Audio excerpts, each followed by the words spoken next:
खालसा जी, वाहिगुरु जी का खालसा, वाहिगुरु जी की फतेह।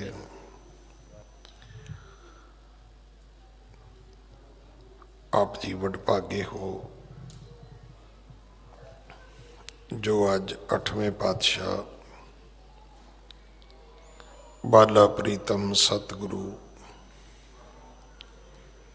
जिस डिठै सब दुख जाए, इन्हां अजमतां वडियाइयां दे मालक गुरु हरकृष्ण साहब महाराज जी दे पवित्र चरण छोह प्राप्त इतिहासक अस्थान गुरुद्वारा बंगला साहब जी की यात्रा करदियां जुगो जुग अटल छतर चवर तखत दे मालक धन धन श्री गुरु ग्रंथ साहिब पातशाह महाराज जी दे हजूर मनुखा जीवन दीयां घड़ियां नूं सफला कर रहे हो। सतगुरु सारियां दी यात्रा सफल करन। हुण समा है गुरु दरबार दे निजम अनुसार गुरु इतिहास दी चल रही लड़ीवार कथा दा अपनियां मन बिरतियां इकागर करो, रसना पवित्र कर दे एक बार, सारे उच्चारण करो जी सतनाम वाहिगुरु जी। लड़ीवार कथा जगत गुरु गुरु नानक साहब महाराज जी की है। प्रसंग है सतगुरां दा समेर पर्वत ते जाना, सिद्ध जोगी नाथां दे नाल गोष्ठ करना। अज इस लड़ीवार कथा नूं विराम दे के जो अज महान गुरपुरब है, तिलक जंजू दे राखे त्याग वैराग दी मूरत, धर्म दी तुजा धर्म रखियक सतगुरु। नौवें पातशाह धन धन धन श्री गुरु तेग बहादुर साहब महाराज जी का शहीदी गुरपुरब, जिसनों अज समुचा संसार बहुत शरधा सत्कार दे नाल मना रहा है। दिल्ली वो धरती है जिथे सतगुरां ने कलयुग की सब तो वड्डी घटना नूं अंजाम दिता सी। पर यह तां हो सकता है जे सानू दुनिया का इतिहास तवारीख पता होवे तां।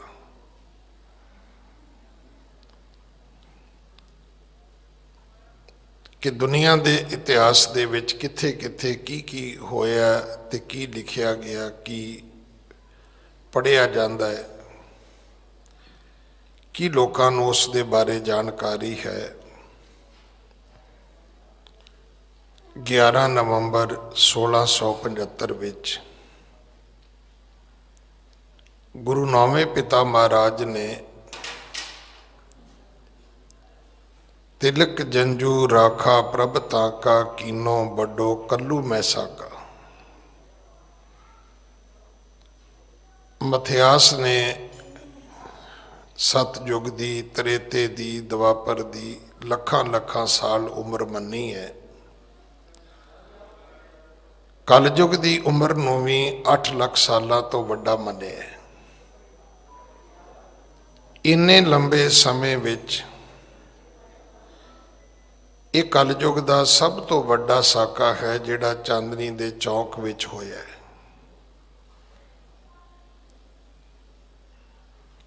ਇਹ ਪਹਿਲੀ ਵਾਰ ਹੋਇਆ ਕਿ ਕੋਈ ਮਕਤੂਲ ਆਪ ਚੱਲ ਕੇ ਕਤਲਗਾਹ ਵਿੱਚ ਆਇਆ ਹੈ। ਇਤਿਹਾਸ ਕਹਿੰਦਾ ਹੈ ਕਿ ਗ੍ਰਿਫਤਾਰੀ ਦੇ ਵਾਰੰਟ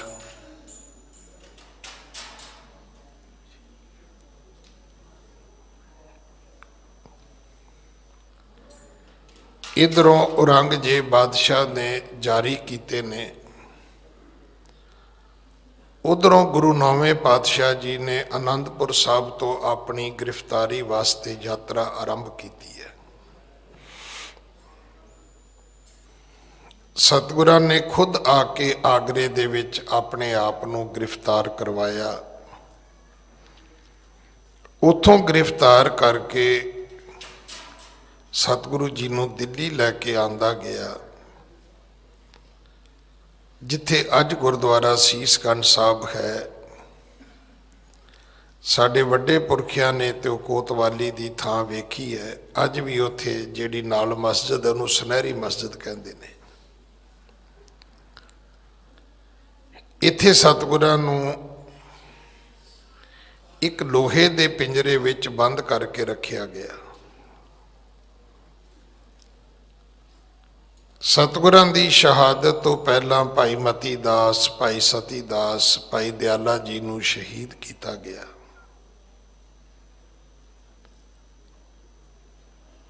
ਜਦੋਂ ਇਹ ਸ਼ਬਦ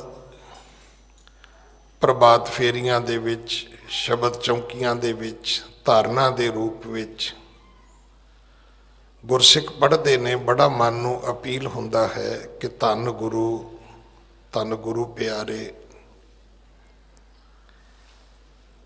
ਇਹੋ ਜਿਹੇ ਗੁਰੂ ਦੇ ਪਿਆਰੇ ਸਿੱਖ ਸਨ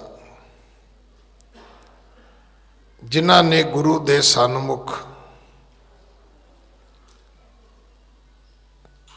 ਦੇਗ ਵਿੱਚ ਉਬਲਣਾ ਪ੍ਰਵਾਨ ਕਰ ਲਿਆ, ਰੂਹ ਵਿੱਚ ਸੜਨਾ ਪ੍ਰਵਾਨ ਕਰ ਲਿਆ, ਆਰੇ ਦੇ ਥੱਲੇ ਚੀਰੇ ਜਾਣਾ ਪ੍ਰਵਾਨ ਕਰ ਲਿਆ, ਪਰ ਗੁਰੂ ਤੋਂ ਬੇਮੁਖ ਹੋਣਾ ਪ੍ਰਵਾਨ ਨਹੀਂ ਕੀਤਾ। ਇਹ ਤੇ ਮੈਂ ਪਹਿਲੀ ਵਾਰੀ ਥੋੜੇ ਦਿਨ ਪਹਿਲਾਂ ਸੁਣਿਆ ਕਿ ਭਾਈ ਮਤੀ ਦਾਸ ਨੂੰ ਜਲਾਦ ਨੇ ਕਿਹਾ ਕਿ ਮੈਂ ਤੇਰੇ ਸਿਰ ਤੇ ਹੁਣ ਆਰਾ ਚਲਾਵਾਂਗਾ, ਤੂੰ ਕੀ ਮਹਿਸੂਸ ਕਰੇਂਗਾ? ਉਹ ਕਹਿੰਦਾ ਵੀ ਥੋੜਾ ਜਿਹਾ ਚਲਾ, ਤੈਨੂੰ ਫਿਰ ਦੱਸਦਾ ਮੈਂ। ਜਦੋਂ 2 ਉਂਗਲਾਂ ਆਰਾ ਅੰਦਰ ਚਲਾ ਗਿਆ ਤੇ ਉਹ ਕਹਿੰਦਾ ਜੀ ਆਰਾ ਪਿਆਰਾ ਲਗਤ ਹੈ। ਮੈਂ ਪਹਿਲੀ ਵਾਰੀ ਸੁਣਿਆ ਵੀ ਭਾਈ ਮਤੀ ਦਾਸ ਕਵਿਤਾ ਪੜ੍ਹ ਰਿਹਾ ਸੀ, ਨਹੀਂ ਤਾਂ ਹੁਣ ਤੱਕ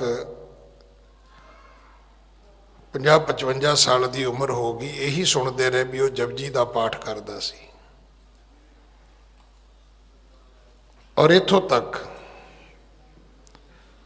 ਕਿ ਜਦੋਂ ਸਰੀਰ ਦੀਆਂ 2 ਫਾਂਗੜਾਂ ਹੋ ਗਈਆਂ ਤਾਂ ਉਸ ਵੇਲੇ ਵੀ ਉਹ 2 ਸਰੀਰ ਦੇ ਹਿੱਸਿਆਂ ਵਿੱਚੋਂ ਆਵਾਜ਼ ਆ ਰਹੀ ਸੀ ਕਿ ਜਿਨੀ ਨਾਮ ਧਿਆਇਆ ਗਏ ਮਸ਼ੱਕਤ ਕਾਲ। ਅਸਲ ਵਿੱਚ ਕਵਿਤਾ ਨੇ ਸਾਡੇ ਤੇ ਇੰਨਾ ਪ੍ਰਭਾਵ ਪਾ ਲਿਆ ਹੈ, ਸਾਨੂੰ ਹੁਣ ਲੱਗਦਾ ਵੀ ਸ਼ਾਇਦ ਕਥਾ ਪੂਰੀ ਨਹੀਂ ਹੋਣੀ ਜਿੰਨਾ ਚਿਰ ਕਵੀਆਂ ਦੀਆਂ ਕਲਪਨਾਵਾਂ ਦਾ ਜ਼ਿਕਰ ਨਾ ਕੀਤਾ। ਵੇਖੋ, ਕਵੀ ਦੀ ਮਜਬੂਰੀ ਹੈ। ਬੜੇ ਥੋੜੇ ਜਿਹੇ ਕਵੀ ਹੋਏ ਨੇ। ਧੰਨ ਸ਼੍ਰੀ ਗੁਰੂ ਗ੍ਰੰਥ ਸਾਹਿਬ ਮਹਾਰਾਜ ਦੇ ਵਿੱਚ ਜਿਨ੍ਹਾਂ ਭੱਟਾਂ ਦੀ ਬਾਣੀ ਹੈ, ਭੱਟ ਦਾ ਅਰਥ ਵੀ ਕਵੀ ਹੁੰਦਾ ਹੈ। ਇਹ ਥੋੜੇ ਜਿਹੇ ਕਵੀ ਹੋਏ ਜਿਹੜੇ ਸੱਚ ਦੇ ਮੁਤਲੈਸ਼ੀ ਸਨ, ਨਹੀਂ ਤਾਂ ਕਵੀ ਤਾਂ ਅਸੀਂ ਵੇਖੇ ਹੀ ਨੇ। ਵਿਆਹ ਤੇ ਕਹਿਣਗੇ ਜੀ ਟਾਈਮ ਚਾਹੀਦਾ, ਕੋਈ ਕਹਿੰਦਾ ਮੈਂ ਸਿਹਰਾ ਪੜ੍ਹਨਾ ਹੈ, ਕੋਈ ਕਹਿੰਦਾ ਮੈਂ ਸਿੱਖਿਆ ਪੜ੍ਹਨੀ ਹੈ। ਉਹ ਫਿਰ ਸ਼ੁਰੂ ਕਿੱਥੋਂ ਹੁੰਦੇ ਨੇ? ਐਵੇਂ ਨਰਕਾਂ ਸਵਰਗਾਂ ਚੋਂ ਦਾਦੀ ਕੱਢ ਲਿਆਉਣਗੇ, ਨਾਨੀ ਕੱਢ ਲਿਆਉਣਗੇ। ਉਹਨਾਂ ਦੀਆਂ ਕਲਪਨਾਵਾਂ ਹੁੰਦੀਆਂ ਨੇ। ਕਵੀ ਦਾ ਕਾਵ ਉਡਾਰੀ ਮਾਰ ਜਾਣਾ ਸੁਭਾਵਿਕ ਹੈ। ਇਤਿਹਾਸ ਕਵਿਤਾਵਾਂ ਦੇ ਵਿੱਚੋਂ ਨਹੀਂ ਨਿਕਲਦਾ, ਇਤਿਹਾਸ ਤਾਂ ਘਟਨਾਵਾਂ ਵਿੱਚੋਂ ਨਿਕਲਦਾ ਹੈ।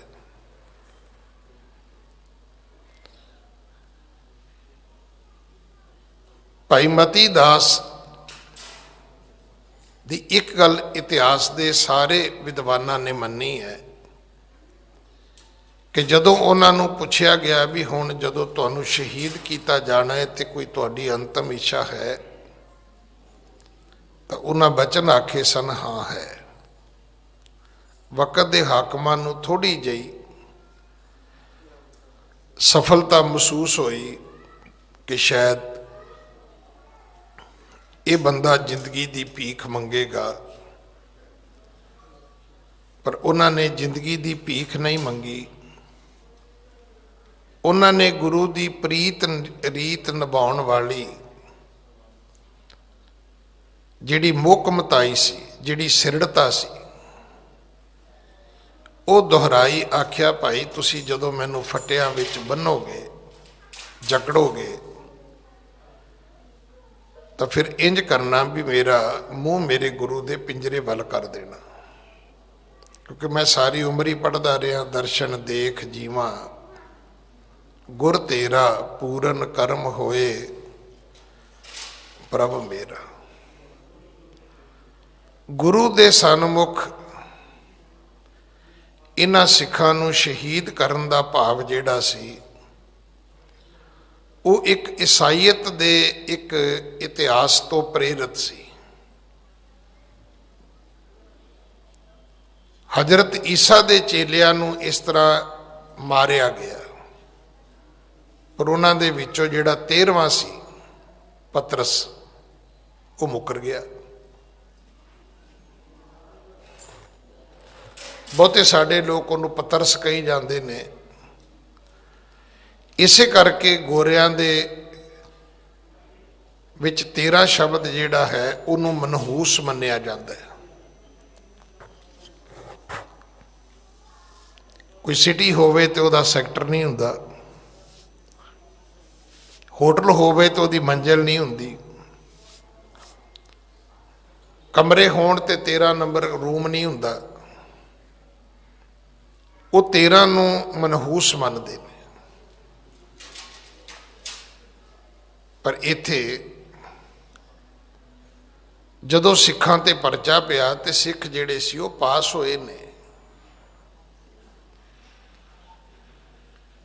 ਸਾਨੂੰ ਉਹਨਾਂ ਸ਼ਹੀਦਾਂ ਨੂੰ ਭੁੱਲਣਾ ਨਹੀਂ ਚਾਹੀਦਾ,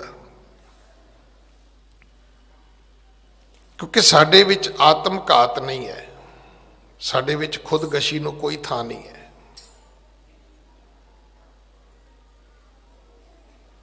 ਫਿਰ ਤਾਂ ਮਾਂ ਗੁਜਰੀ ਨੂੰ ਵੀ ਚਾਹੀਦਾ ਸੀਗਾ ਕਿ ਜਦੋਂ ਪਤਾ ਲੱਗ ਗਿਆ ਵੀ ਕੱਲ ਲਾਲਾ ਨੂੰ ਉਹਨਾਂ ਨੇ ਕੋਹ ਕੇ ਮਾਰਨਾ ਹੈ, ਤਾਂ ਕਹਿੰਦੀ ਆਓ ਪੁੱਤਰ ਆਪਾਂ ਠੰਡੇ ਬੁਰਜ ਤੋਂ ਛਾਲ ਮਾਰ ਕੇ ਖਹਿੜਾ ਛਡਾ ਲਈਏ ਇਹਨਾਂ ਪਾਪੀਆਂ ਤੋਂ। ਨਹੀਂ, ਸਾਡਾ ਪਾਠ ਕੁਛ ਹੋਰ ਹੈ। ਸਾਡਾ ਪਾਠ ਹੈ ਕਿ ਦੇ ਸ਼ਿਵਾ ਬਰ ਮੋਹੈ ਇਹ ਸ਼ੁਭ ਕਰਮਨ ਤੇ ਕਬਹੂ ਨ ਟਰੋ, ਨਾ ਡਰੋ ਅਰਸੋਂ ਜਬ ਜਾਏ ਲਰੋ, ਨਿਸ਼ਚੈ ਕਰ ਆਪਣੀ ਜੀਤ ਕਰੋ। ਇੱਥੇ ਪਾਠ ਇਹ ਹੈ ਕਿ ਗਗਨ ਦਮਾਮਾ ਬਾਜਿਓ, ਪਰਿਓ ਨਿਸ਼ਾਨੇ ਘਾਓ, ਖੇਤ ਜੋ ਮਾਂਡਿਓ ਸੂਰਮਾ, ਅਬ ਜੂਝਣ ਕੋ ਦਾਓ।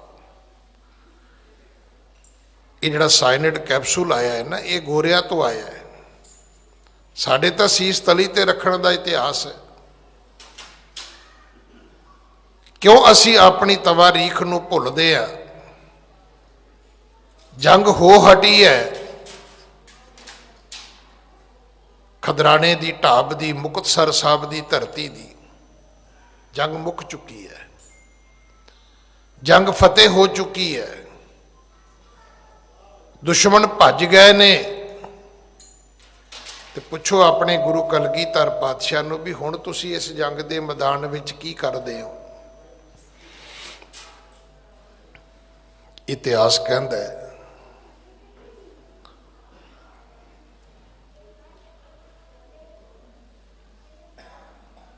ਕਿ ਹੁਣ ਮੇਰੇ ਸਤਿਗੁਰੂ ਨੇ ਉਸ ਜੰਗ ਦੇ ਮੈਦਾਨ ਦੇ ਵਿੱਚ ਇੱਕ ਇੱਕ ਸਿੱਖ ਨੂੰ ਜਿਹੜਾ ਸ਼ਹੀਦ ਹੋਇਆ ਉਹਦੇ ਕੋਲ ਜਾ ਕੇ ਨਿਹਾਰਿਆ ਹੈ। की नवाजिया,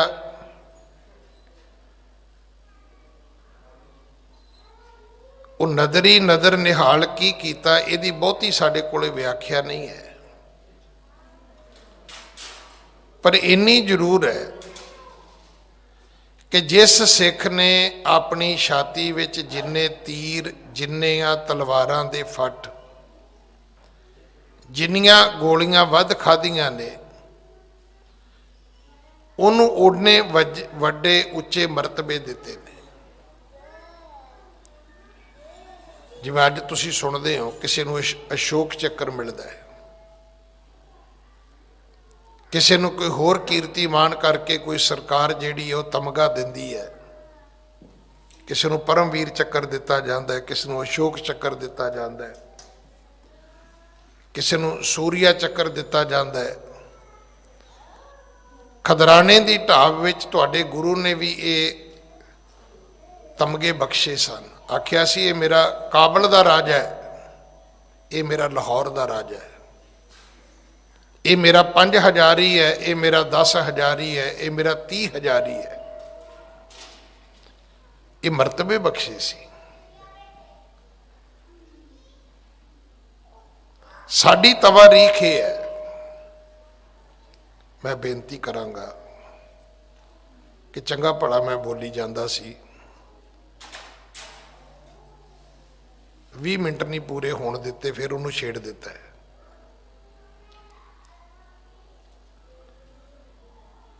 क्योंकि जे विसल होएगी तो तुसी बोल नहीं सकोगे, और घड़ी घड़ी वॉल्यूम नूं हिलाओगे तो मैं कोई नुसरत फतेह अली तो है नहीं भी मेरे गले च मुरकियां ने कि मैं फिर अपने गले की आवाज़ वो अकॉर्डिंग सैट कर लाँगा, कि मेरा कोई रियाज थोड़ा है कोई।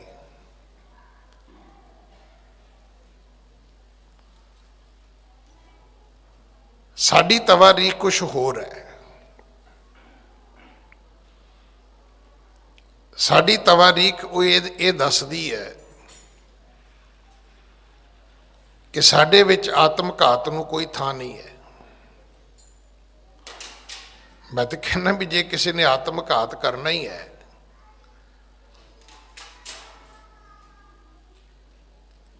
तो फिर उन्होंने योद्धा बन के तुरना चाहिए।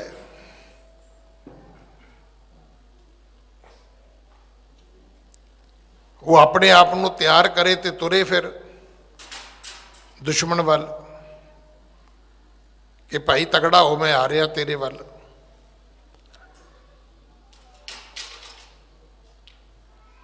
अगर असी मन बना लिया कि असी मरना है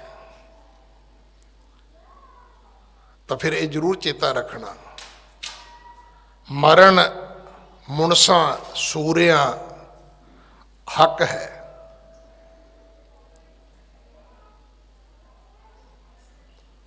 ये उन्हां दा निजी विवेक है, ये उन्हां दा अपना सैल्फ फैसला है। कोई दुनिया च कोई रोक सकते? मैं कहां मैं मरना, कौन रोक सकता जी? तुसी एक जगह तो रोक लोगे, मैं दूजी जगह जाके मर जाऊंगा। पर जे होए मरण परवानो, पर पुछ लेना भी मरना परवान होएगा, नहीं तो आत्मघाती जगत कसाई। भाई मती दास, भाई सती दास, भाई दयाला जी नूं की एक रात पहला पता नहीं सी कि सवेरे रूह च बन के साड़िया जाएगा, सवेरे देग चो बालिया जाएगा, सवेरे फटिया विच जकड़ के चीरिया जाएगा। चलो की गुरु 9वें पातशाह जी नूं नहीं सी पता? हुण तुसीं कहो जी मरण के तरीके नहीं, मरण का तरीका तो बड़ा वधिया, इत्थे थोड़ी जी नाड़ ते कट ला लो। 50 घटनावां असीं रोज़ सुणदे हैं कि किसी ने अपनी नस कट ली और नींद ਦੀਆਂ गोलियां खा लिया, नस कट ली, अद्धे घंटे पौने घंटे च बंदा मर जाता है। जो शरीर चों ब्लड ही निकल जाना तो बाकी की है।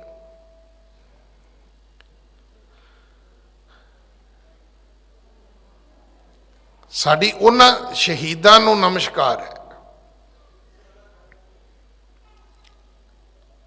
सानूं उन्हां शहीदां नूं भुलना नहीं चाहिए ਭਾਈ ਮਤੀ ਦਾਸ, ਭਾਈ ਸਤੀ ਦਾਸ, ਭਾਈ ਦਿਆਲਾ ਜੀ ਨੇ ਦੱਸ ਦਿੱਤਾ ਸੀ ਵਕਤ ਦੇ ਹਾਕਮਾਂ ਨੂੰ। ਉਹਨਾਂ ਨੂੰ ਵੀ ਸਮਝ ਆ ਗਈ ਸੀ ਵੀ ਜੇ ਗੁਰੂ ਦੇ ਸਿੱਖ ਇੰਨੇ ਸਿਰੜ ਵਾਲੇ ਨੇ, ਇਹਨਾਂ ਦੇ ਗੁਰੂ ਦਾ ਸਿਰੜ ਘੱਟ ਨਹੀਂ ਹੋ ਸਕਦਾ। ਪੁੱਛੋ ਗੁਰੂ ਕਲਗੀਧਰ ਪਿਤਾ ਨੂੰ, ਉਹ ਕਹਿੰਦੇ ਨੇ ਸੀਸ ਦਿਆ ਪਰ ਸੀ ਨਾ ਉਚਰੀ। ਸੀਸ ਦਿਆ ਪਰ ਸਿਰ ਨਾ ਦਿਆ। ਸੀਸ ਦੇ ਦਿੱਤਾ, ਆਪਣੀ ਮੋਹਕਮਤਾਈ ਨਹੀਂ ਦਿੱਤੀ, ਆਪਣੀ ਸਿਰੜਤਾ ਨਹੀਂ ਦਿੱਤੀ, ਆਪਣਾ ਅਕੀਦਾ ਨਹੀਂ ਡੁਰਾਇਆ। ਉਸ ਤੋਂ ਬਾਅਦ ਕੀ ਹੋਇਆ?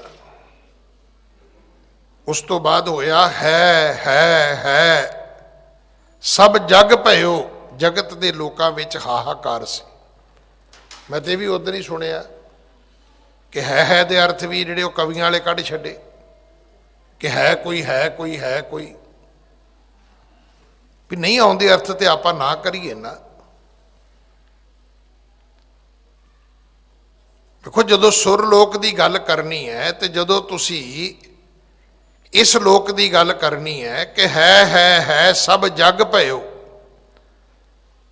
ਜਗਤ ਦੇ ਵਿੱਚ ਹਾਹਾਕਾਰ ਸੀ ਪਰ ਦੇਵਤਿਆਂ ਦੇ ਲੋਕ ਵਿੱਚ ਜੈ ਜੈਕਾਰ ਸੀ। ਦੁਨੀਆ ਦੇ ਲੋਕ ਕਹਿੰਦੇ ਸੀ ਇਸ ਚਵਗੱਤੇ ਨੇ ਕੀ ਕੀਤਾ, ਇਸ ਮੂਰਖ ਨੇ ਕੀ ਕੀਤਾ ਹੈ।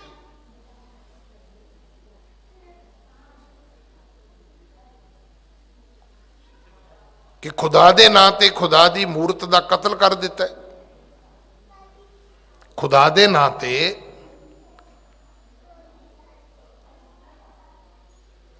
ਖੁਦਾ ਦੇ ਨਾਂ ਤੇ ਖੁਦਾ ਦੀ ਮੂਰਤ ਦਾ ਕਤਲ ਕਰ ਦਿੱਤਾ। ਇਹ ਤੇ ਕਹਿੰਦਾ ਮੈਂ ਖੁਦਾ ਪਰਸਤ ਹਾਂ। ਅਸਲ ਵਿੱਚ ਔਰੰਗਜ਼ੇਬ ਖੁਦਾ ਪਰਸਤ ਨਹੀਂ ਸੀ। ਮੈਨੂੰ ਤੇ ਇੰਝ ਲੱਗਦਾ ਵੀ ਰਾਜੇ ਖੁਦਾ ਪਰਸਤ ਹੁੰਦੇ ਹੀ ਨਹੀਂ, ਉਹ ਤਾਂ ਕੁਰਸੀ ਪਰਸਤ ਹੁੰਦੇ ਨੇ। ਉਹਨਾਂ ਨੂੰ ਆਪਣੀ ਕੁਰਸੀ ਤੋਂ ਅੱਗੇ ਕੁਛ ਨਹੀਂ ਹੁੰਦਾ।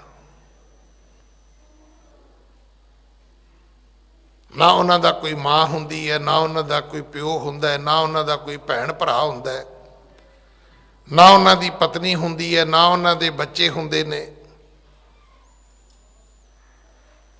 ਕਿਉਂਕਿ ਕੁਰਸੀ ਦੀ ਖਾਤਰ ਬਾਪ ਨੇ ਪੁੱਤਰ ਮਾਰੇ ਨੇ, ਪੁੱਤਰਾਂ ਨੇ ਬਾਪ ਮਾਰੇ ਨੇ। ਪੜ੍ਹੋ ਦੁਨੀਆ ਦੀ ਤਵਾਰੀਖ।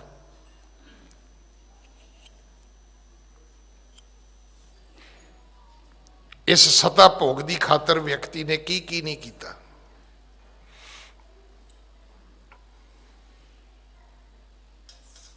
ਜਦੋਂ ਬਰਾਕ ਓਬਾਮਾ ਰਾਸ਼ਟਰਪਤੀ ਬਣਿਆ ਸੀ ਨਾ ਅਮਰੀਕਾ ਦਾ, ਉਦੋਂ ਹਰ ਬੰਦੇ ਦੇ ਮੂੰਹ ਤੇ ਕੋਈ ਗੱਲ ਸੀ ਵੀ ਇਹ ਕਾਲਾ ਬਣ ਗਿਆ ਤੇ ਇਹਨੂੰ ਗੋਰਿਆਂ ਨੇ ਮਾਰ ਦੇਣਾ ਹੈ। ਅੱਗੇ ਪਹਿਲਾਂ ਉਹਨੇ ਮਾਰਤਾ ਸੀ ਉਹਨਾਂ ਨੇ। ਕਿਉਂਕਿ ਸਾਡੇ ਵਿੱਚ ਨਸਲ ਭੇਦ ਵੀ ਬਹੁਤ ਵੱਡਾ ਹੈ। ਸਿੱਖਾਂ ਦੀ ਸ਼ਹਾਦਤ ਤੋਂ ਬਾਅਦ ਹਕੂਮਤ ਨੂੰ ਸਮਝ ਆ ਗਈ ਕਿ ਗੁਰੂ ਤੇਗ ਬਹਾਦਰ ਦਾ ਸਿਰੜ ਕੀ ਹੋ ਸਕਦਾ ਹੈ। ਫਿਰ ਉਹਨਾਂ ਨੇ ਦੋ ਹੀ ਗੱਲਾਂ ਪੁੱਛੀਆਂ ਸੀ ਵੀ ਤੁਹਾਡੀ ਇੱਛਾ ਕੀ ਹੈ। ਸਤਿਗੁਰਾਂ ਕਿਹਾ ਇੱਛਾ ਇੱਕੋ ਹੀ ਹੈ, ਇਸ਼ਨਾਨ ਕਰਨਾ ਹੈ ਤੇ ਜਪਜੀ ਦਾ ਪਾਠ ਕਰਨਾ ਹੈ। ਕਿਉਂਕਿ ਕਬੀਰ ਐਸੀ ਹੋਏ ਪਰੀ ਮਨ ਕੋ ਭਾਵਤ ਕੀਨ, ਮਰਨੇ ਤੇ ਕਿਆ ਡਰਪਣਾ ਜਬ ਹਾਥ ਸੰਧੌਰਾ ਲੀਨ। ਹੁਣ ਕਿਸ ਗੱਲ ਦਾ ਡਰ ਸੀ ਭਾਈ? ਆਖਿਆ ਬਈ ਦੋ ਹੀ ਕੰਮ ਕਰਨੇ ਨੇ, ਇੱਕ ਇਸ਼ਨਾਨ ਕਰਨਾ ਹੈ, ਇੱਕ ਜਪਜੀ ਦਾ ਪਾਠ ਕਰਨਾ ਹੈ। ਇਹ ਉਹੀ ਪਾਠ ਹੈ ਜਿਹੜਾ ਭਾਈ ਮਤੀ ਦਾਸ ਨੇ ਵੀ ਕੀਤਾ ਸੀ। ਕਵਿਤਾਵਾਂ ਦੇ ਵਿੱਚ ਜਾ ਕੇ ਸਾਨੂੰ ਜਪਜੀ ਦੀ ਮਹਾਨਤਾ ਨੂੰ ਪਿੱਛੇ ਨਹੀਂ ਕਰਨਾ ਚਾਹੀਦਾ। ਮੈਂ ਆਪ ਹਰ ਗੁਰਸਿੱਖ ਨੂੰ ਬੇਨਤੀ ਕਰਨੀ ਚਾਹੁੰਦਾ ਜਿਹੜੇ ਮੰਤਰ ਲੱਭਦੇ ਫਿਰਦੇ ਨੇ ਨਾ ਵੀ ਬਾਬਾ ਜੀ ਕੋਈ ਸ਼ਬਦ ਦੇ ਦਿਓ ਜੀ, ਬਾਬਾ ਜੀ ਕੋਈ ਮੰਤਰ ਦੇ ਦਿਓ ਜੀ, ਕਿਸੇ ਮੰਤਰ ਦੀ ਲੋੜ ਨਹੀਂ ਹੈ। ਜਿਹੜੀ ਬਾਣੀ ਗੁਰੂ ਗ੍ਰੰਥ ਸਾਹਿਬ ਦੇ ਮੁੱਢ ਵਿੱਚ ਹੈ, ਆਦਿ ਵਿੱਚ ਹੈ, ਉਹ ਜਪਜੀ ਸਾਹਿਬ ਹੈ। ਜਿਹੜੀ ਬਾਣੀ ਦਾ ਨਿਤਨੇਮ ਗੁਰੂ ਨਾਨਕ ਸਾਹਿਬ ਦੇ ਸਮੇਂ ਸਿੱਖ ਕਰਦੇ ਸੀ ਉਹ ਜਪਜੀ ਸਾਹਿਬ ਹੈ। ਜਿਹੜਾ ਅੱਜ ਸਿੱਖ ਦੀ ਨਿਤਨੇਮ ਦੀ ਬਾਣੀ ਦਾ ਪਹਿਲਾ ਪਾਠ ਹੈ ਉਹ ਜਪਜੀ ਸਾਹਿਬ ਹੈ। ਅੰਮ੍ਰਿਤ ਤਿਆਰ ਕਰਨ ਲੱਗਿਆਂ ਪੜ੍ਹੀਆਂ ਜਾਣ ਵਾਲੀਆਂ ਬਾਣੀਆਂ 'ਚ ਜਿਹੜੀ ਪਹਿਲੀ ਬਾਣੀ ਉਹ ਜਪਜੀ ਸਾਹਿਬ ਹੈ। ਜਦੋਂ ਸ਼ੁੱਧ ਬਾਣੀ ਗੁਰੂ ਹਰਗੋਬਿੰਦ ਸਾਹਿਬ ਨੇ ਭਾਈ ਗੋਪਾਲੇ ਤੋਂ ਸੁਣੀ ਹੈ ਤੇ ਉਹ ਜਪਜੀ ਸਾਹਿਬ ਹੈ। ਫਿਰ ਇਸ ਤੋਂ ਵੱਡੀ ਹੋਰ ਕੀ ਉਦਾਹਰਨ ਹੋ ਸਕਦੀ। ਅੱਜ ਜਦੋਂ ਤੁਸੀਂ ਆਪਣੇ ਨਵੇਂ ਜੰਮੇ ਬੱਚੇ ਨੂੰ ਘਰ ਵਿੱਚ ਨਾਮ ਦੀ ਗੁੜਤੀ ਦਿੰਦੇ ਹੋ ਤੇ ਉੱਥੇ ਪਾਠ ਜਪਜੀ ਸਾਹਿਬ ਦਾ ਕੀਤਾ ਜਾਂਦਾ ਹੈ। ਸੰਸਕਾਰ ਤੋਂ ਪਹਿਲਾਂ ਜਦੋਂ ਚਿਖਾ ਚਿਣੀ ਜਾਂਦੀ ਹੈ ਸਿੱਖ ਦੀ, ਉੱਥੇ ਪਾਠ ਜਪਜੀ ਸਾਹਿਬ ਦਾ ਕੀਤਾ ਜਾਂਦਾ ਹੈ। ਤੇ ਫਿਰ ਹੋਰ ਕਿਹੜਾ ਪਾਠ ਚਾਹੀਦਾ ਤੁਹਾਨੂੰ ਭਾਈ?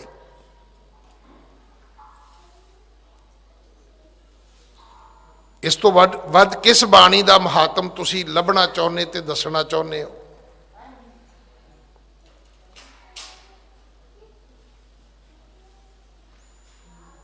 ਗੁਰੂ ਤੇਗ ਬਹਾਦਰ ਪਿਤਾ ਨੇ ਸ਼ਹਾਦਤ ਤੋਂ ਪਹਿਲਾਂ ਆਪ ਜਪਜੀ ਸਾਹਿਬ ਦਾ ਪਾਠ ਕੀਤਾ।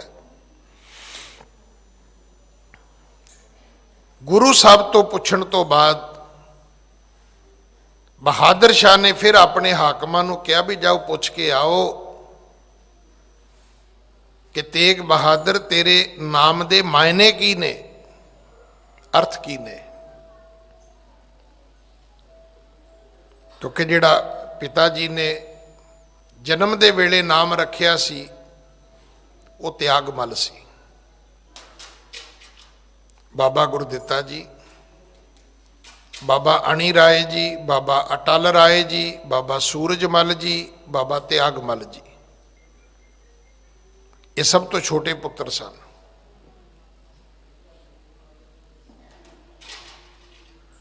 ਪਰ ਕਰਤਾਰਪੁਰ ਸਾਹਿਬ ਦੀ ਜਦੋਂ ਚੌਥੀ ਜੰਗ ਹੋਈ ਹੈ,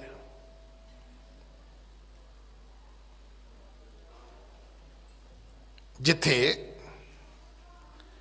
90,000 ਦੇ ਕਰੀਬ ਮੰਨਿਆ ਜਾਂਦਾ ਹੈ ਕਿ ਦੁਸ਼ਮਣ ਸਨ। ਇਹ ਠੀਕ ਹੈ ਵੀ ਉਹਦੇ 'ਚ ਫੌਜ ਥੋੜੀ ਸੀ ਤੇ ਵਾਰ ਬਹੁਤੀ ਸੀ। ਉਹ ਲੋਕ ਜਿਵੇਂ ਅੱਜ ਵੀ ਤੁਸੀਂ ਵੇਖਦੇ ਨੇ ਨਾ, ਹਰ ਇਲਾਕੇ 'ਚ ਕੁਝ ਲੋਕ ਕ੍ਰਿਮੀਨਲ ਹੁੰਦੇ ਨੇ, ਚੋਰੀਆਂ ਡਾਕੇ, ਇਹ ਉਹਨਾਂ ਦਾ ਧੰਦਾ ਹੁੰਦਾ ਹੈ। ਪਰ ਇਹ ਲੋਕ ਖੂੰਖਾਰ ਹੁੰਦੇ ਨੇ।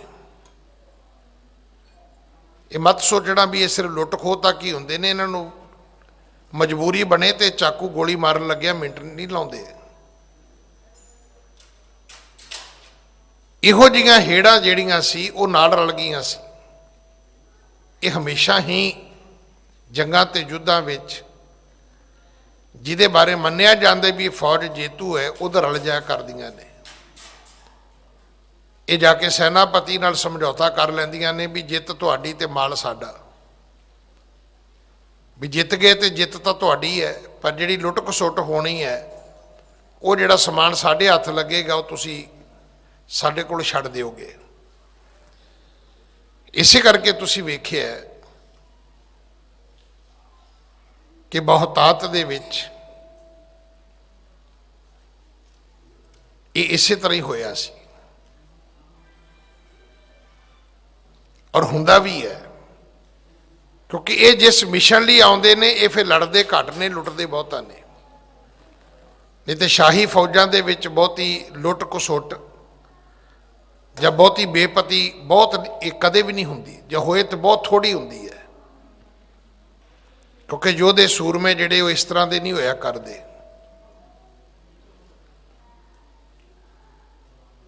ਤਾਂ ਗੁਰੂ ਤੇਗ ਬਹਾਦਰ ਪਿਤਾ ਮਹਾਰਾਜ ਕਰਤਾਰਪੁਰ ਸਾਹਿਬ ਦੀ ਜੰਗ ਵਿੱਚ ਅੱਗੇ ਹੋ ਕੇ ਜਦੋਂ ਲੜੇ ਸਨ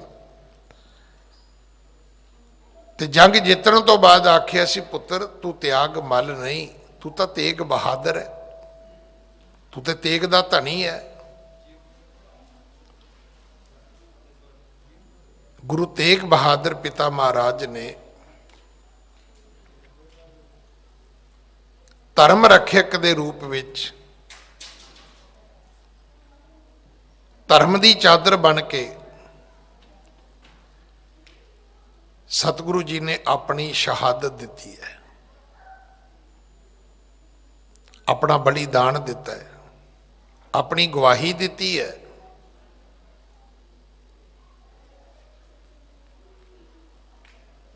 खुद आप गवाह बन के उत्थे शहीद होए ने।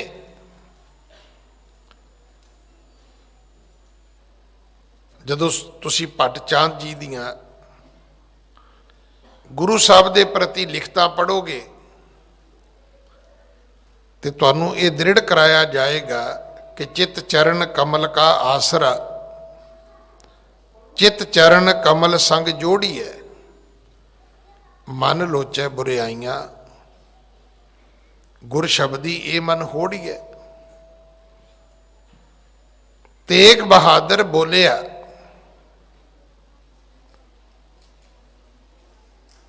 धर पईए धर्म ना छोड़ी है, ते बाहां जिन्हां दी पकड़ी है, सिर दीजे बाहां ना छोड़ी है। जे तुसी किसी दी बांह फड़ लैने हो तो वादा खिलाफी नहीं होनी चाहिए। हम एक कुछ ऐसे प्रिंसीपल ने जिन्हां विच शायद अज असीं किते भी नहीं पूरे आउंदे होवांगे।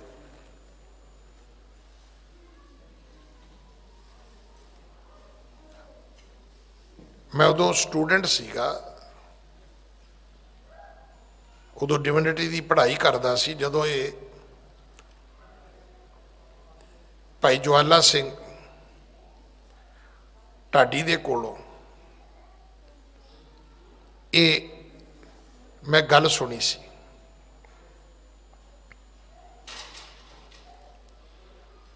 कि एक बच्चे ने आके मां नूं कहा कि मां मैं अज अमके नाल पग वटा ली है, मैं अज किसी अपने दूसरे दोस्त नाल, किसी अपने हम उम्र लड़के नाल मैं पग वटा ली है। तो मां कहन लगी पुत चंगा नहीं कीता, तैनू पता है पग वटाउण दा मायना अर्थ की हुंदा है? कहन लगा नहीं। कहंदी पुत्र पग वटाउण दा अर्थ हुंदा है किसी नूं अपना भरा मनना। कहन लगा मां ठीक है। मां कहन लगी फिर ओदी इज्जत नूं अपनी इज्जत मनना। कहंदा मां ये भी ठीक है। ओदी मां नूं अपनी मां मनना, ओदी भैन नूं अपनी भैन मनना, ओदे घर दे घाटे नफे नूं अपना घाटा नफा मनना। वो जदों मां चुप ही नहीं करती तो बच्चा कहन लगा बेबे मैं वो नहीं वटाई। कहंदी पुत तू किहड़ी वटाई है? कहंदा मेरी पुरानी सी ओदी नवीं सी। कहंदा मैं वटा ली। कहंदा मेरी पार्टी सी ओदी नवीं पग ना पग वटा ली। कहंदा तू बेबे किहड़े चक्कर च पई फिरदी है?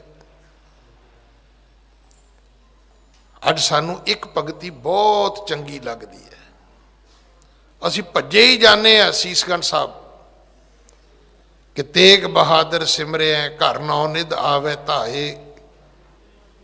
भाई गुरु की बाणी है, गुरु कलगीधर पिता के बचन ने, कोई अतकथनी नहीं है।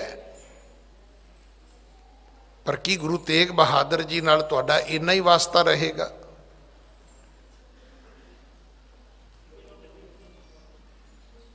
मैं तो कई बार बेनती करदा भी जे पैसे चाहिए तो सीसगंज साहब, ढिले मठे हो जाओ तो बंगला साहब, तो जे पैसे भी होण ते ढिला मठा भी ना हो तो फिर किते भी नहीं, फिर पब क्लब नहीं। सिख का धर्म ये नहीं है। सिख का धर्म यह है कि उन्हें अपने गुरु के दर्शन करन जाना है, और दर्शन करन दी ये इंतहा है भाई मती दास की शहादत। उत्थे जाके इन्हां गल्लां नूं पहलां दृढ़ करना है कि गुरु तेग बहादुर दे सिख भाई मती दास वर्गे होए ने, भाई सती दास वर्गे होए ने, भाई दयाला जी वर्गे होए ने, साडे वर्गे नहीं होए भी जे 84 आई तो मूँह सिर मना लिया भी चलो गलती हो गई। ਤੇ ਦੁਰਸਤੀ ਕਰ ਲਓ ਭਾਈ। ਅੱਜ ਕਈਆਂ ਨੂੰ ਪੁੱਛ ਕੇ ਵੇਖੋ, ਕਹਿੰਦੇ ਉਦੋਂ ਗਿਆਨੀ ਜੀ 84 ਚ ਮਨਾਏ ਸੀ, ਪੁੱਛੋ ਮੁੜ ਕੇ ਵਾਲ ਉੱਗੇ ਹੀ ਨਹੀਂ। ਵੀ ਚਲੋ ਤੂੰ, ਤੇਰੇ ਮਨ ਨੇ ਕਮਜ਼ੋਰੀ ਪ੍ਰਗਟ ਕੀਤੀ, ਤੇਰੇ ਕੋਲੋਂ ਗਲਤੀ ਹੋ ਗਈ। ਗਲਤੀ ਕਿਸੇ ਕੋਲੋਂ ਵੀ ਹੋ ਸਕਦੀ ਹੈ, ਪਰ ਕੀ ਉਹਨੂੰ ਦਰੁਸਤ ਨਹੀਂ ਕੀਤਾ ਜਾ ਸਕਦਾ? ਕੀ ਉਹਨੂੰ ਸੁਧਾਰਿਆ ਨਹੀਂ ਜਾ ਸਕਦਾ?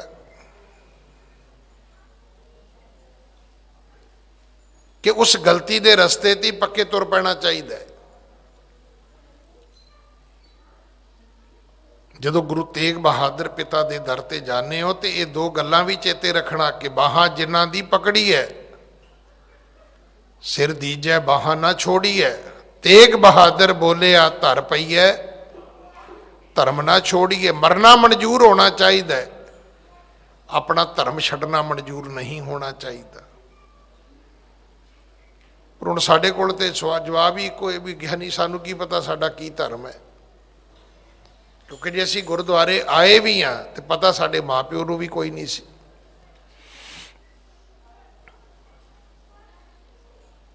ਮਤਲਬ ਕਿਸ ਕਦਰ ਸਾਡੀ ਗਰੀਬੀ ਹੈ ਕਿ ਸਾਨੂੰ ਦਿੱਲੀ ਵਿੱਚ ਰਹਿਣ ਵਾਲਿਆਂ ਨੂੰ ਨਹੀਂ ਪਤਾ ਕਿ ਸਾਡੇ ਦਿੱਲੀ ਵਿੱਚ ਕਿਹੜੇ ਕਿਹੜੇ ਇਤਿਹਾਸਕ ਗੁਰਦੁਆਰੇ ਨੇ, ਕਿਉਂਕਿ ਅਸੀਂ ਆਪਣੇ ਬੱਚਿਆਂ ਨੂੰ ਦੱਸਣ ਦੀ ਕੋਸ਼ਿਸ਼ ਨਹੀਂ ਕਰਦੇ।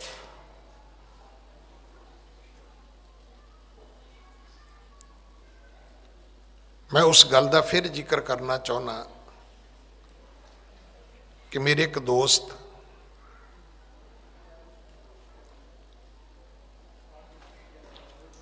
ਮੈਂ ਅਮਰੀਕਾ ਸੀ, ਉਹ ਚੜ੍ਹਾਈ ਕਰ ਗਏ।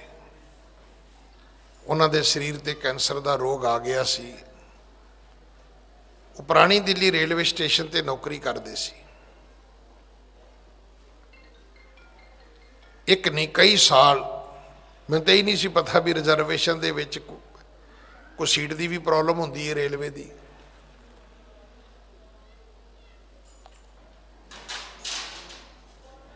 ਜਦੋਂ ਮੈਂ ਵਾਪਸ ਆਇਆ, ਮੈਂ ਉਹਨਾਂ ਦੇ ਘਰ ਗਿਆ। ਪਹਿਲੀ ਵਾਰੀ ਘਰ ਗਿਆ ਤੇ ਘਰ ਦੇ ਬਾਹਰ ਲਿਖਿਆ ਸੀ, ਹਿੰਦੂ ਵੀਰ ਸੀਗਾ ਉਹ, ਤੇ ਉਹਦੇ ਘਰ ਦੇ ਬਾਹਰ ਉਬਰਾਏ ਨਹੀਂ ਸੀ ਲਿਖਿਆ ਹੋਇਆ, ਉਹਦੇ ਘਰ ਦੇ ਬਾਹਰ ਲਿਖਿਆ ਸੀ ਗੁਰੂ ਨਾਨਕ ਹੋਮ। ਉਹਦੇ ਘਰ ਦੇ ਬਾਹਰ ਜਿਹੜਾ ਸਾਈਨ ਬੋਰਡ ਸੀ ਗੁਰੂ ਨਾਨਕ ਹੋਮ ਸੀਗਾ। ਅਸੀਂ ਵੀ ਲਿਖਦੇ ਹਾਂ, ਕੋਈ ਬੈਂਗਲੋਰ ਲਿਖਦਾ, ਕੋਈ ਆਸ਼ਿਆਨਾ ਲਿਖਦਾ, ਪਤਾ ਨਹੀਂ ਕਿੱਥੋਂ ਕਿੱਥੋਂ ਨਾਂ ਲੱਭ ਕੇ ਲਿਆਉਨੇ ਅਸੀਂ।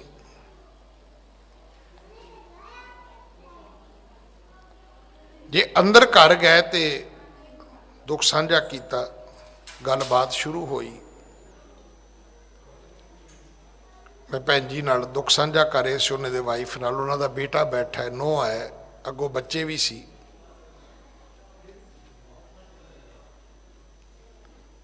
ਕਹਿਣ ਲੱਗੇ, ਤੁਹਾਡੇ ਵੀਰ ਜੀ ਇੱਕੋ ਹੀ ਗੱਲ ਕਹਿੰਦੇ ਸੀ ਆਪਣੇ ਪੁੱਤਰ ਨੂੰ, ਕਹਿੰਦੇ ਮੈਂ ਗੁਰੂ ਤੇਗ ਬਹਾਦਰ ਦੀ ਬਾਂਹ ਪਕੜ ਕੇ ਜ਼ਿੰਦਗੀ ਕੱਟ ਲਈ ਹੈ, ਤੇ ਤੂੰ ਬਾਂਹ ਮੇਰੇ ਜਿਉਂਦਿਆਂ ਇੱਕ ਵਾਰੀ ਫੜ ਲੈ, ਮੇਰਾ ਮਰਨਾ ਜਿਹੜਾ ਨਾ ਉਹ ਪ੍ਰਵਾਨ ਹੋ ਜਾਏਗਾ। ਕਿ ਤੂੰ ਮੇਰੇ ਨਾਲ ਵਾਅਦਾ ਕਰ ਕਿ ਤੂੰ ਗੁਰੂ ਤੇਗ ਬਹਾਦਰ ਸਾਹਿਬ ਦੇ ਦਰ ਤੋਂ ਕਿਤੇ ਹੋਰ ਤੇ ਨਹੀਂ ਜਾਏਗਾ, ਤੂੰ ਰੋਜ਼ ਉੱਥੇ ਜਾਏਗਾ।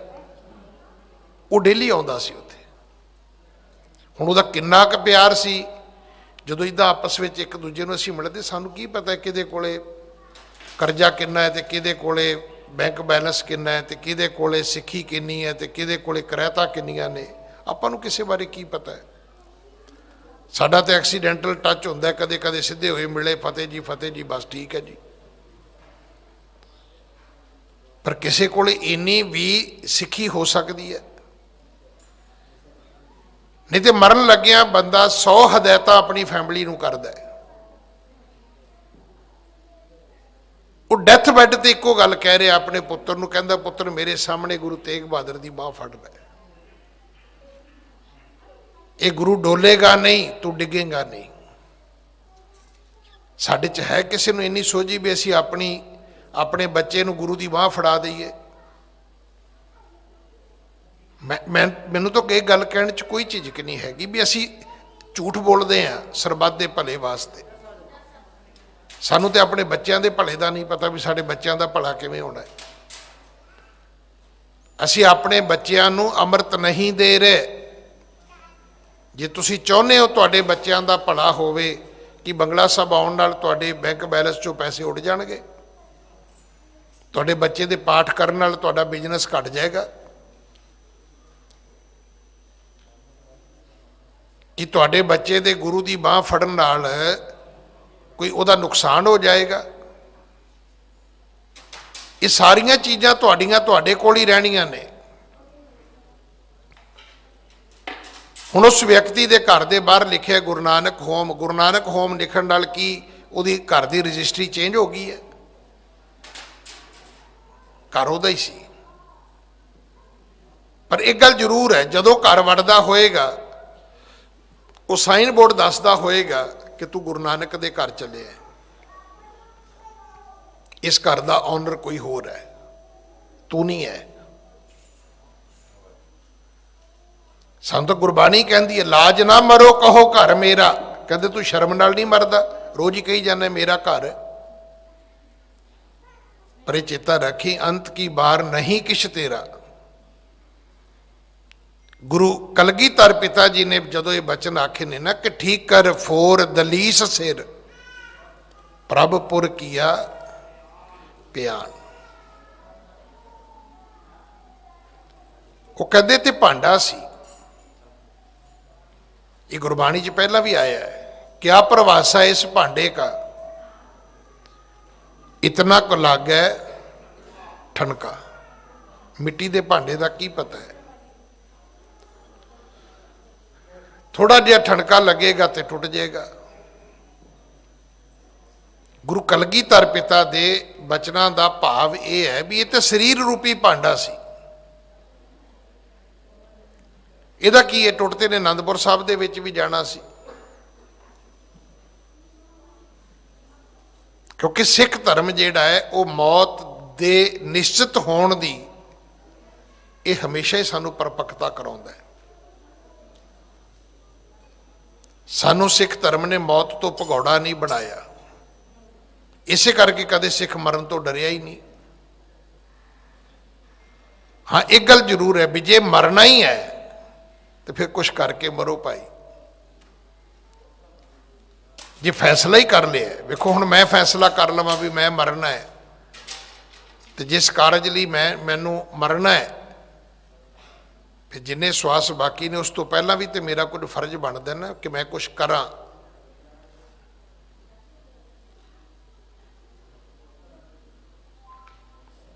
मरण तो बाद की हुंदा है पता है तुहानू? मरण तो बाद तुहाडी हर चीज़ तो हक परस्ती खत्म हो जाती है ना। तो फिर मरण की की लोड़ है, सारी हक परस्ती चुक के दे दिओ, आ लो जी।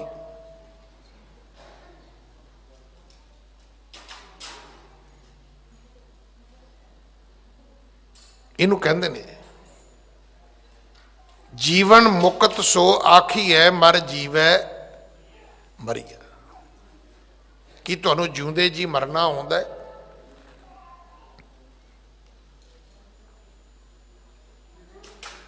जे मरना आउंदा है तो मरण तो बाद जिहड़ियां चीज़ां तुहाडे तो चलियां जाणियां ने पहलां तो वो चुक के दिओ ना भी आ लो जी।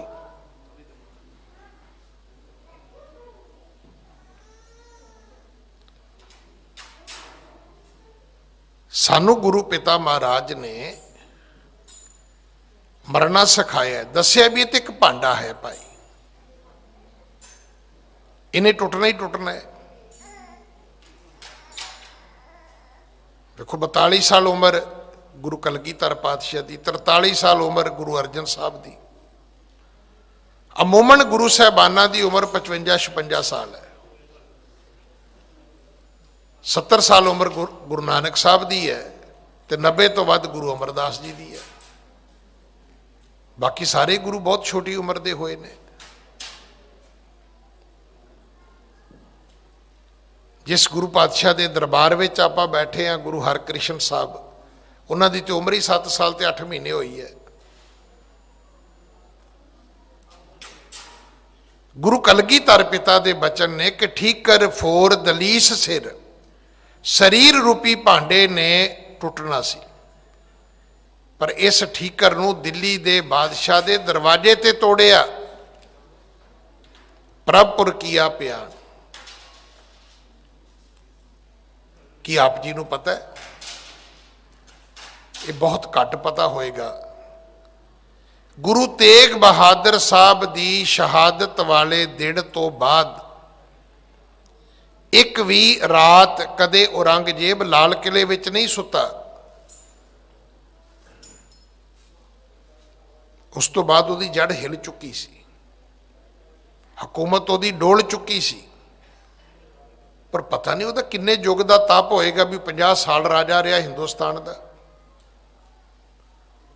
बहुत कुछ सीखण दी लोड़ है। अज 5-7 साल का राजा कहता है कि मैं तुहानूं सारिआं नूं एक धर्म दे विच ले आवांगा। वो भाई ये काम तो 50 साल वाले तो नहीं होया, तेरे तो कित्थों होना है। सानूं सन्मान करना चाहिए, सानूं एक दूजे दे धर्म का सन्मान करना चाहिए, क्योंकि एक किस नूं पाउंदा है। आ जिहड़ी रोज़ आपां शाम नूं कथा सुणदे हां उहदे विच आउंदा ही ये कुछ है कि औरंगजेब कहंदा सी मैं एक करना है, 2 तो 1 बनाउणा है। तो शायद उन्होंने ये नहीं सी पता भी तेरे एक बनाउंदियां बनाउंदियां 3 हो जाने ने। वो तो हिंदुआं नूं मुसलमान बनाउंदा फिरदा सी, उहदे नाल खालसा जिहड़ा सी वो प्रगट हो गया।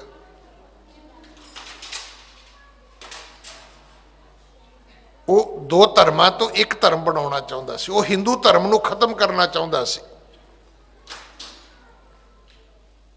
पर मुसलमान ते सारिਆਂ ने की होना सी, नवे सिख पैदा हो गए।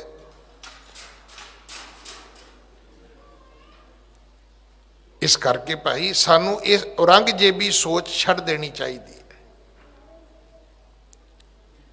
मैं एक गल होर चेते कराउणा चाहुंदा कि जदों बराक ओबामा पार्लीमेंट विच बोलिया, साडे ते कमले ताड़ियां ही मारदे रहे। ਉਹਦੇ हर डायलॉग ते ताड़ी वजी है, जे ਉਹਦੀ रिकॉर्डिंग ਤੁਹਾਡੇ ਕੋਲ ਹੋਵੇ ਤੇ जरूर सुनियो। पर ਜਾਂਦਿਆਂ ਜਾਂਦਿਆਂ ਉਹਨੇ एक गल कही सी, कहन लगा मैनू ਤੁਹਾਡਾ फ्यूचर अच्छा नहीं लगता।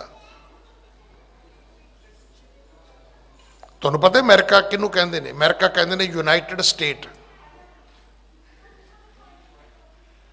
52-53 स्टेटा ने यूनाइटेड स्टेट है। हर स्टेट का कानून वखरा है।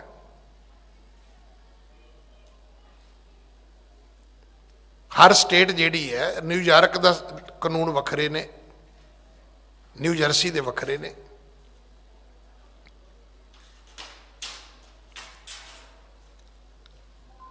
तुसी इलीनोस जाओगे उहदे वखरे ने, विस्कॉन्सन जाओगे उहदे वखरे ने, कैलीफोर्निया के वखरे कानून ने।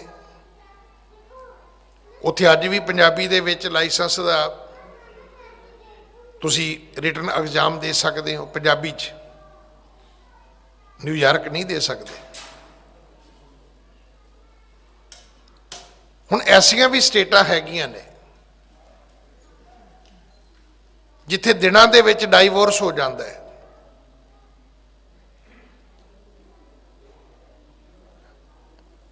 रीनो आदक शहर मैनू भी उदों पता लगा जो किसी ने मैनू अप्रोच की, कहता ज्ञानी जी कोई रीनो तुहाडा रहिंदा है? मैं कहा हाँ। कहता मेरा एक छोटा जिहा काम है, मेरे उत्थे मासी जी रहिंदे सी, मासड़ जी बेटा रहिंदा सी। मैं उन्होंने कहा, तो मैं मुड़ के उन्होंने पूछा मैं काम की है? कहता ने डाइवोर्स लैना, होर काम मैनू काहदा है। जिवें इत्थे सी ना कश्मीर विच 370 जदों सी ते इत्थों दे कानून वखरे सी। 14 साल की लड़की का विआह हो सकता है। इस करके जिहड़े छोटी उम्र के विआह करते सी, बच्चों के रजिस्ट्रेशन उत्थे करते सी जाके। बाकी इंडिया 18 साल तो घट लड़की दी शादी करोगे तो माँ प्यो नूं हथ खड़ी लग जाएगी।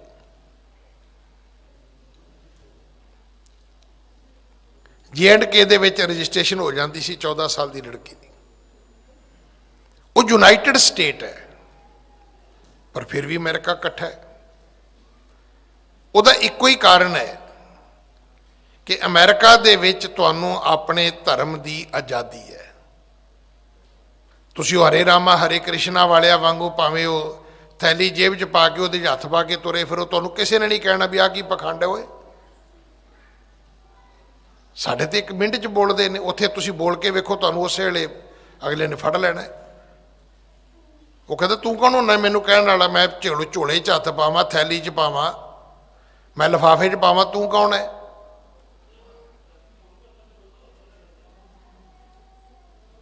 शायद यही कारण है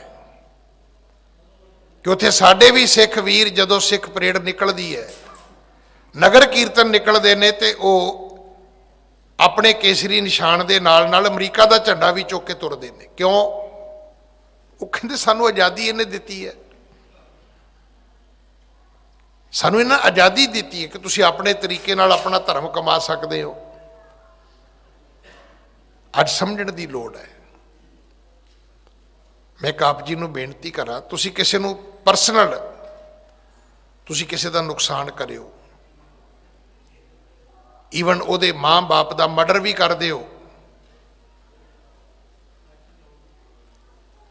तो व्यक्ति कोर्ट कचहरी का आसरा लवेगा। पर जे तुसीं अज भी किसी के धर्म नूं हथ पाओगे, वो कोर्ट कचहरी तो पहला आप ही फैसला करेगा। वो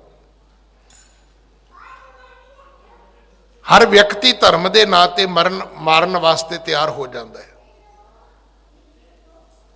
इस करके जे मैं तो हमेशा कहना कि धर्म की है, मैं तो कहना ना भी इतने 420 वोल्ट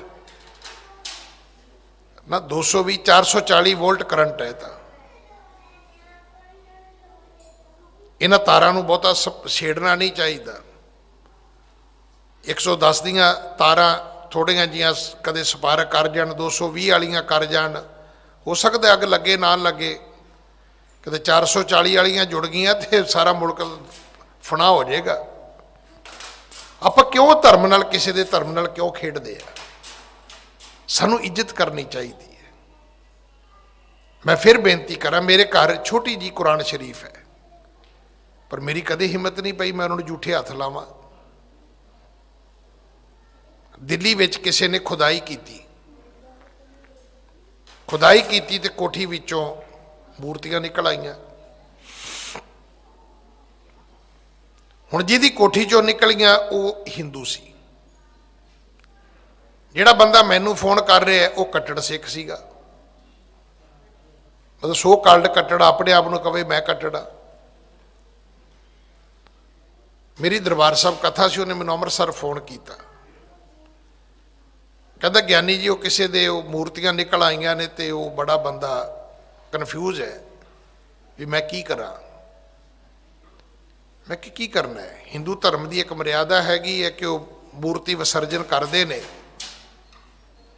तो उन्होंने कहो भी बड़े सन्मान नाल जाके जमुना च मूर्ति विसर्जन कर दे। कहता नहीं मैं तो उन्होंने क्या तोड़ दिओ। मैं क्या भरावा मैं तो नहीं कह सकता, मैं उन्होंने मत्था टेका या ना टेका, पर मैं अगले का इष्ट है, मैं किवें कहां तू तोड़ दे बई। मैं तो उन्होंने उही तरीका समझावांगा जो मैं वेख्या सनातन मत विच भी वो मूर्तियां का विसर्जन करते हैं, जल प्रवाह करते हैं। तो मैं तो बार बार एक ही मैं जवाब दिता, मैं कहा जी इस तो अगे ना मैं बोल सकता, ना मेरे मूँह च शब्द पाने की कोशिश करो कि मैं उस हिंदू वीर नूं कहां भी तू मूर्तियां तोड़ दे, पर ना मैं नहीं कह सकता। हालांकि मैं किहड़ा मूर्ति मनदा, मैं तो मूर्ति पूजदा ही नहीं। पर जे किसी का इष्ट है, मैं प्रेरणा कर सकता कि सानू मूर्ति पूजा नहीं करनी चाहिए।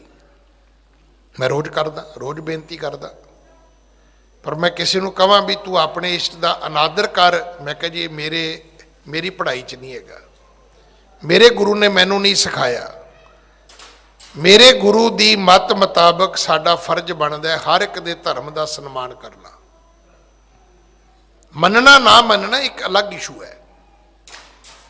हुण देखो ना, मैं किसी के बाप नूं अपना बाप मन्ना ना मन्ना ये अलग चीज़ है, पर अगर मैं ये कहां भी पिता जी मैं तुहानूं मत्था टेकदा,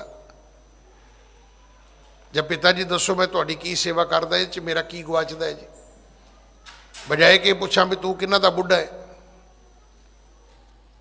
कि ये सानू कोई समाज अलाउ करता है, कोई हक दिंदा है ऐसा कोई?